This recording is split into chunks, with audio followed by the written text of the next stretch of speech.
करता है। मैडम, मैं आपको एक बात बता रहा हूं, बीजेपी का दोगलापन देखिए। भारत के प्रधानमंत्री ने अगस्त 2020 को कहा था कि नेशनल साइबर सिक्योरिटी स्ट्रेटेजी आएंगे।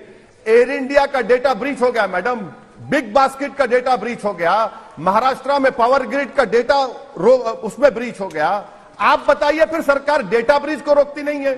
सरकार ये चाहती है कि उनके खिलाफ कोई बात ना आए। अरे डेटा एयर इंडिया का ब्रीच हो गया, बिग बास्केट का हो गया, आपकी डोमिनोज का हो गया, एनसीपीएल का हो गया, मगर उस डेटा ब्रीच की बात ही नहीं कर रहे। अगर आपको करना है तो डेटा प्रोटेक्शन लॉ लाइए, हम तैयार हैं। और ये रूल्स जो बना है मैडम, वो कॉन्स्टिट्यूशन के खिलाफ है, पेरेंट एक्ट के खिलाफ है। आपके पास 300 से ज्यादा एमपी लोकसभा में, आप क्यों नहीं लाते बिल? क्यों अमेंड नहीं करते आईटी एक्ट को? आप सिर्फ कंट्रोल करना चाहते हैं। कंट्रोल फोबिक हो चुकी है बीजेपी गवर्नमेंट कि कोई उनके खिलाफ बात ना करे, कोई उनके खिलाफ आवाज ना उठाए, और अगर उठाएंगे तो एफआईआर डालेंगे, सेडेशन डालेंगे, सब कर देंगे। अरे भाई, ट्विटर है, फेसबुक है, इंस्टाग्राम है, आप क्या कर रहे हैं? क्यों रोकना चाहते हैं इसको? अगर आप क्रिटिसाइज कर रहे हैं तो कबूल करिए ना उसको। आप कह रहे हैं कि ट्विटर अगर ग्रीवेंस रिड्रेसल ऑफिसर अपॉइंट करेगा तो वो सरकार की जेब में होगा, क्या वो आपकी शिकायत नहीं सुनेगा? अरे आपको कौन रोक रहा है? आप ट्विटर को लिख के भिजाइए ना। कई लोग तो लिखते हैं ब्लू टिक कर दो, कई लोग देते हैं। अरे ग्रीवियंस का रिड्रेसल अगर करना है, आईटी एक्ट में नहीं है आपको प्रोविजन? बिठाइए कोई मिनिस्टर को, कल शाम में हम डिबेट करते हैं। आप बताइए ना। आईटी एक्ट 2000 में प्रोविजन नहीं है। सरकार ये कहना चाहती है, झूठ मुझे बताइए ना, उसमें प्रोविजन है कि ट्विटर के प्रोविजन है आईटी एक्ट में। सर वैसे जी, मेरे एक सवाल का जवाब दे दीजिए। पालघर लिंचिंग का केस सभी जानते हैं कि वो वीडियो ऑथेंटिक था। उसके बाद से जब संबित पात्रा ने कोई ट्वीट किया, उस पर मैनिपुलेटेड लिख दिया। कौन सी इन्वेस्टिगेटिंग एजेंसी है ट्विटर के पास? इस पर क्यों नहीं शिकंजा कसना चाहिए कि वो आप एक ऑथेंटिक वीडियो को कहते हैं कि इसको हटा दीजिए वरना आपका अकाउंट इनएक्टिव हो जाएगा, आप मैनिपुलेटेड मीडिया लिखते हैं। कोई तो बेसिस होगा ना, एक ट्रांसपेरेंसी होनी चाहिए ना। चाहे आप लोगों को बड़ा अच्छा लग रहा हो ट्विटर, क्योंकि आपको लगता है कि विरोध की आवाज वहां पर बुलंद की जा सकती है, अच्छी बात है, होनी भी चाहिए, लेकिन ट्रांसपेरेंसी के खिलाफ क्यों हो गए हैं आप इस वजह से? मैडम, आप ये क्यों भूल रही हैं कि पलघर में तो कहा गया कि मुसलमानों ने मारा उनको? आप ये भी भूल जा रही हैं कि पहले तो जो बात जो मीडिया शुरू करे, मुसलमानों ने मारा, बाद में मालूम हुआ कि और लोग थे। सुनिए मैं, वो इशू नहीं है सर। वीडियो हटाने को कहा, जो कि ऑथेंटिक इंफॉर्मेशन के साथ था।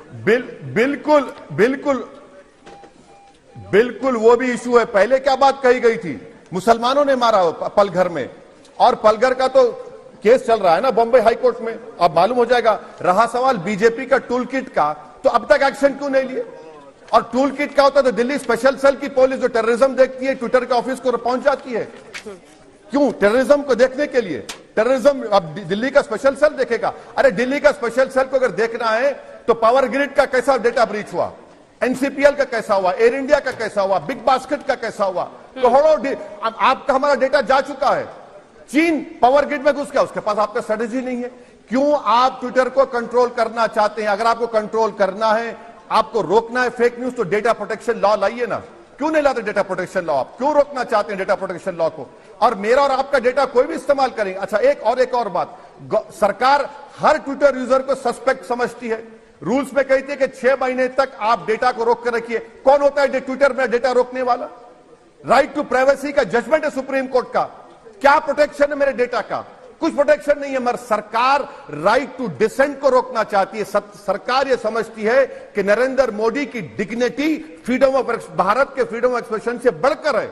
आपको मालूम हो, हैरत होगी कि भारत मुल्क पूरे विश्व में दूसरा मुल्क है जो बार बार लिखता है सोशल मीडिया के इन प्लेटफॉर्म्स को कि डेटा निकालिए, डेटा खत्म करिए। क्यों लिखते हैं आप ये चीजें? क्यों छुपाना चाहते हैं आप G7 में जाकर साइन करके आते हैं और भारत में आपकी एक अलग पॉलिसी है। चलिए ठीक है, इस पर हम लोग बहस अभी आगे करेंगे। 3-4 सवाल मन में है, लेकिन मुझे बताया जा रहा है कि वो बाइट जो मैं आपको सुनाना चाहती थी, अब्दुल समद, उनका जल्दी से जरा प्ले आउट करके सुनाइए ओवैसी साहब को। सुनिए सर, फिर बताइएगा। ये तो कुछ और ही कह रहे हैं, जिनके साथ खुद घटना हुई है गाजियाबाद की। सुनिए। पुलिस वाले ले गए, ले कर बयान हुए। मेरे बयान होने के बाद में पुलिस वालों ने मेरी इतनी मदद करी है, इतनी कार्रवाई करी है। उन्होंने एक मुलजिम को भेज दिया है और एक मुलजिम को, 2 मुलजिम और भेज रहे हैं, और मैं उनका शुक्रगुजार हूँ। पुलिस वालों ने मेरी बहुत मदद करी है।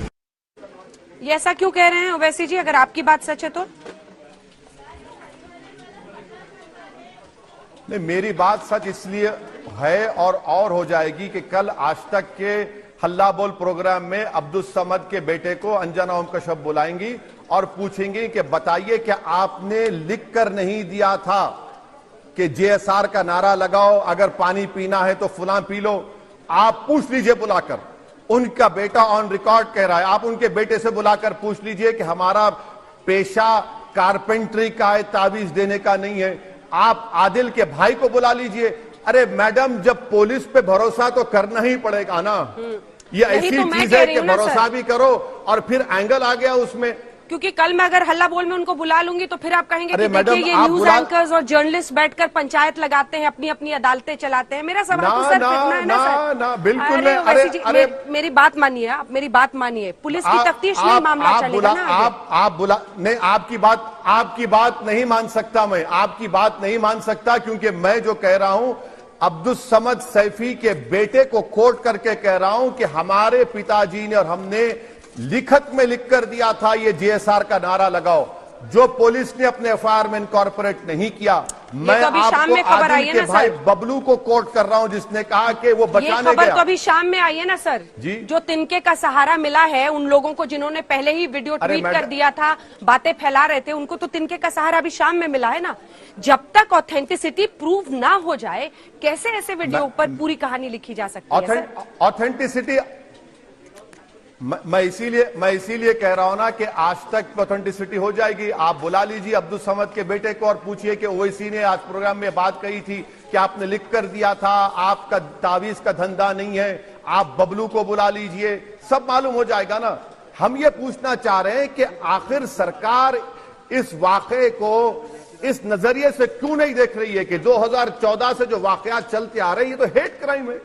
और अच्छा, और आखिरी बात अब याद आ गया, आपने आईटी एक्ट का पूछा था मैडम, सेक्शन 69 सबसेक्शन 3 देख लीजिए आप। Section 69 subsection 3 of IT act देख लीजिए 2000। ठीक है, एक आखिरी सवाल क्योंकि वक्त अब का अंत आ रहा है, जल्दी से आप मुझे बताइए कि क्या आरिफ, आदिल, मुशाहिद आदि जिन लोगों को पकड़ा है पुलिस ने, ये भी जबरदस्ती कह रहे थे अब्दुल समद से कि आप जय श्री राम के नारे लगाइए? ये तो अब्दुल समद सैफी के बेटे कह रहे हैं, यही तो बात कह रहे हैं। इनके बेटे को आप बुला लीजिए मैडम, आप बुला लीजिए, आपको अंदाजा लग जाएगा, आपको सच्चाई मालूम हो जाएगी। चलिए, बहुत बहुत धन्यवाद आपका।